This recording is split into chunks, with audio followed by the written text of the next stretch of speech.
I lost over $30,000 when I first got started in real estate investing because I didn't know what I was doing. But now I own 14 student rentals, which allowed me to replace my pharmacist income and retire at the age of 31. In this video, I'll share with you the real world lessons that I learned that no one shared with me so that you can avoid some of the mistakes that I made that cost me a lot of money. So let's go ahead and get started with the very first real estate lesson that I learned, which is that real estate truly is all about location, location, location. Because if you buy in the wrong location, you will end up with not having any tenants interested in your property, especially if you buy in a poor neighborhood. For example, my brother, he actually bought his second property and he had squatters that broke into the house and stayed there for a week, and he had to get them out of the house before he can rent it out to students, which is what he wanted to do. So let's go over exactly how I figure out where to buy my properties to attract high quality tenants and so that people really want to stay there. Now, you want to be near three key locations. The first key location is colleges, especially if you're near a top college. Those attract some of the top students who are really focused on their studies, and they're going to end up being great quality tenants because they're really focused on getting that professional degree. They're just all around a decent tenant, and they're just so focused on what they want to accomplish in life. And that's the kind of tenant that you want to have at your property. The second key area is being near hospitals. So some of my very best tenants have been doctors, nurses, medical technicians, PAs, pharmacists, dentists. And just being near a hospital, you just get so many medical students, medical residents, and medical fellows, or people doing their fellowships. And those are some of the best tenants because, again, they're so focused on getting to the next level.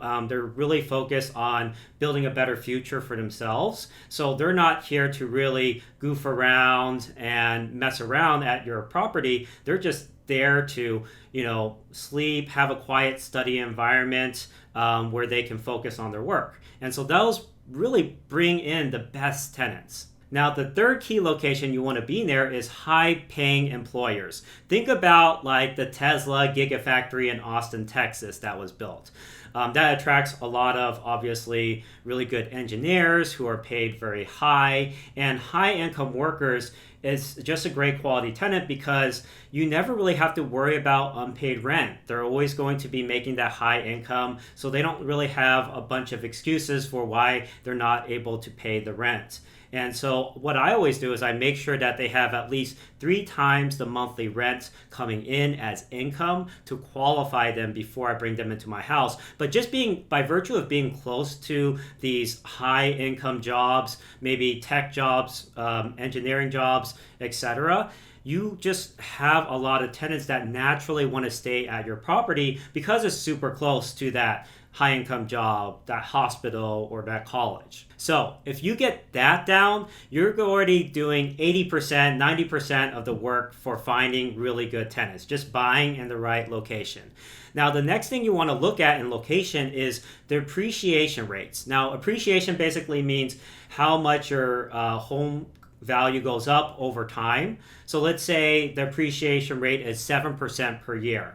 After 3 years, that means your house goes up 7% times 3 is 21%. The reason why you want a really high appreciation is that you want to be able to double your money. So in that case, where it goes up 7% per year times 3 years, that's a 21% increase in the value of your property. Because you put 20% down on a typical property, that means you basically doubled your net worth by buying this property.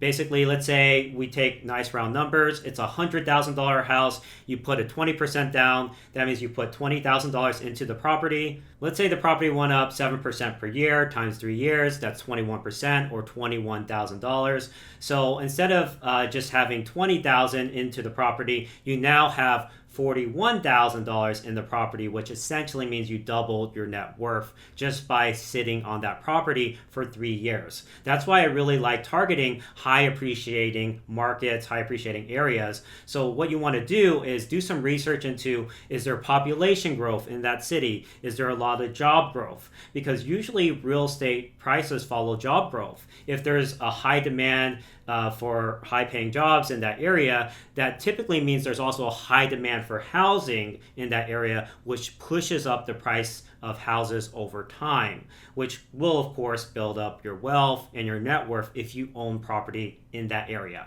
Now, the second most important thing is we have to talk about crime rates. You don't want to buy in a neighborhood with a lot of crime or in an area that feels unsafe. So I remember when I went to walk through one of the properties, I saw trash everywhere. There was this homeless person walking around, and it just felt very unsafe. Like I felt like I would never really live there because of the concerns for safety for me.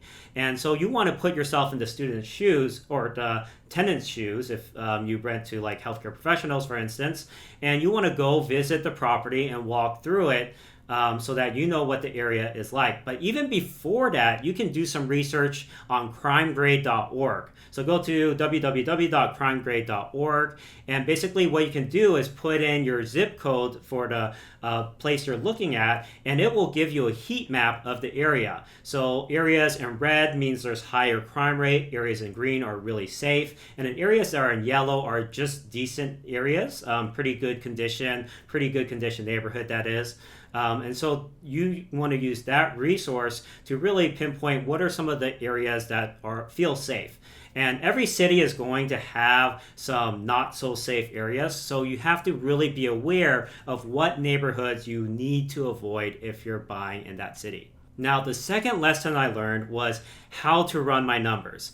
Now, of course, we have your rental income and then we have your expenses. So rental income is super simple. For what I do, I rent out by the bedroom. So typically going onto Facebook housing groups, I'm able to figure out what people are charging by the bedroom, and I just multiply by my number of bedrooms, and that gives me my rental income. Craigslist rooms and shares is also great for room rentals. And if you're renting out the whole house, there's something called rentometer.com. So that's pretty simple. You use one of those resources to figure out your rental income. The tricky part is the expenses. Obviously, you have your mortgage payment. A lot of times you can calculate that using a mortgage calculator online. Just Google a mortgage calculator or amortization calculator, and it will bring that up. But what's really tricky is figuring out unexpected expenses because they're not expected, right? Well, what I learned is there's a trick here. You basically just want to focus on the 6 big ticket items at a house. So whatever house you're looking at, focus on the roof, the foundation, the HVAC, the plumbing, the sewage, and the electricals, because those are the things that are going to cost you the most money if they break down. So what I do is when I look at the home inspection report when I'm buying a property, I look for those 6 items and see if they're near the end of their life, maybe they're in disrepair. And what I do is I will, let's say the roof is in disrepair, I will hire a roofer to go up there, get me a quote for the repair cost or the replacement cost. I'll send that to the seller and say, and basically use it as a leverage point or a negotiation point during the sale of the house. And I will say, hey, look, it's going to cost me $10,000 to replace this. It's near the end of its life, or maybe repair it, right? And can you go ahead and give me some of that money as seller credit so that I don't have to come out of pocket on all of this? And a lot of sellers are willing to compromise on that because no matter what buyer buys that house, most buyers aren't going to want to buy a house that's in bad condition. So that's kind of a little bit of a negotiation that goes back and forth, but you really want to do that when you buy a house. You never want to buy a house that has a big ticket item that's in poor shape and the seller's not going to give you any compensation for. So keep those in mind. Now, despite doing that research when you're visiting a property and doing the inspections, You also have to realize that there's general maintenance costs like landscaping, replacing appliances, and all of this. And it usually equates to about $300 per month, depending on how old the property is. Usually, older properties, it could cost a little bit more. But what I would do is set aside $300 every month just to be for maintenance expenses. And I don't touch that money. I basically let it accumulate to whenever I need to replace an appliance or a water heater or something like this. So you always want to subtract out $300 per month for general maintenance costs. So let's go over the entire equation for running your numbers so that you don't underestimate your costs.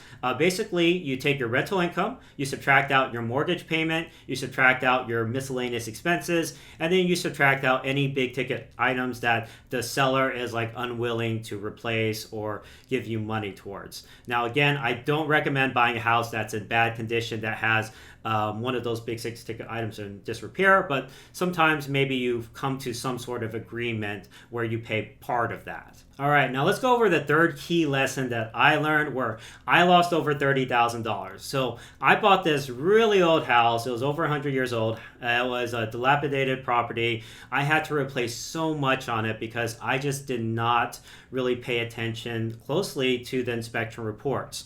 I had to replace the HVAC for about $15,000. I had to put in a new sewage line when my sewage line broke, which cost me over about $9,000, and I had to pay for sanitation and cleanup.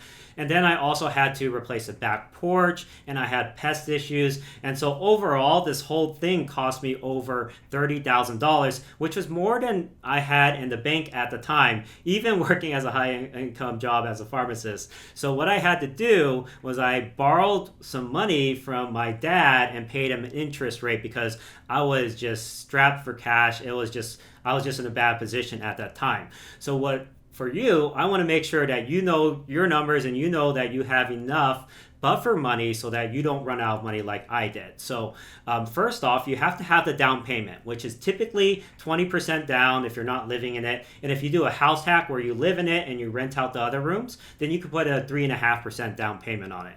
Then you have your closing costs. So your closing costs are 2 to 5% of the loan value, and you pay that when you close or basically make the sale on that property and the property goes in your name. So let's say you buy let's say your loan value is $200,000. Well, 5% of $200,000 is $10,000. So maybe you pay $10,000 in closing costs in that case. Then, of course, you have your repair, renovation costs. That can range a lot. It could be from like $3,000 to $20,000, $25,000. It just really depends on how much renovating that you're going to do at the property. And then finally, you have your furniture costs. I will ballpark that around $5,000 for new furniture. Of course, you can always shop on Facebook Marketplace or at thrift stores and get cheaper pricing for some really good quality furniture still. But a lot of times what I do is I just buy the new furniture for about $5,000. So again, just to review, you have your down payment, 20% or 3.5% if you're staying at the house. You have your closing costs, which is 2 to 5% of the loan value. Then you have your repair and renovation costs, anywhere from $3,000 to $25,000. It just really depends on how much work you do. And then of course you have your furniture costs, which is about $5,000. So make sure you add up all of that and figure out, okay, how much do I need before I purchase this property? So that you don't have to run out of money and borrow from a parent or a relative like I had to. Now, the fourth key lesson that I learned is you also have to know how to vet your tenants. So I have something called the prime method to finding high quality tenants so that I basically get tenants who pay their rent on time, don't give me a lot of headaches, aren't very needy, that type of stuff, right? Because you want this basically to be as passive as possible for you, and having really good quality tenants who can help take care of the house is very key to making that happen. So P for the prime method stands for placement of advertisements. So I want to place my ads where I want where my target tenant is hanging out. So for me, it's college students. So I post on Facebook college housing groups to find college students. R stands for reviewing the social media. So a lot of times I will look at their Facebook profile, their LinkedIn, to see if they're like smoking, doing drugs, or partying a lot, which brings me to I, identifying the type of tenant they are. Are they a party type tenant? Are they a very needy tenant? Are they asking for a lot of stuff before they even move into the property? And then M stands for measure responsiveness. The more responsive a tenant is, usually if they're getting their paperwork back to you very quickly, usually they're also more responsible. E stands for ensuring proof of income, which means that you always have to make sure that the tenant is making income. Usually what I do is I ask for 3 times the month's rent to be shown as income coming in, or a significant amount of savings. I also usually ask for first and last month rent plus a security deposit, depending on what state you're investing in. Now, the final thing I'll leave you with is when you're finding a tenant, make sure you're not in a desperate mindset, and I'll tell you why. I had this party type tenant, and I knew he was a partier because he was in my fraternity, and we went to a Lake Tahoe retreat, and he was loud, he was partying, he was obnoxious, and I knew this, but in the back of my head, I was like, well, maybe if I brought him in as a tenant, things will change. Maybe if I just talk with him about this, things will change. His personality will change.